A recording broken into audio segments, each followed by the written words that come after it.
রং খেলতে ভীষণ ভালোবাসি, কিন্তু আমার ভীষণ অ্যালার্জি হয়ে যায়, এর জন্য রং খেলতে পারি না। তো এবছর ঠিকই করেছিলাম আমি নিজে কিছু তৈরি করে রং খেলবো।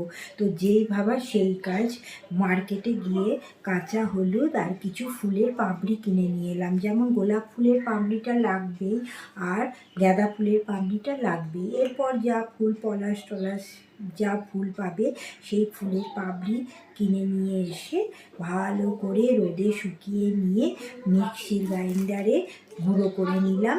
তো দেখো কি সুন্দর একটা রং হয়ে গেছে। বাজারের মতো লাল, হলুদ, সবুজ এরকম গাঢ় রং হয়তো হয়নি, তবে এত সুন্দর গন্ধ কি বলবো তোমাদের। আমি যে নিজে তৈরি করেছি এটা মানে ভাবতেই পারছি না। তো দেখো আমার রূপচর্চাটাও হয়ে যাচ্ছে, আবার রং খেলাটাও হয়ে যাচ্ছে, তাই না?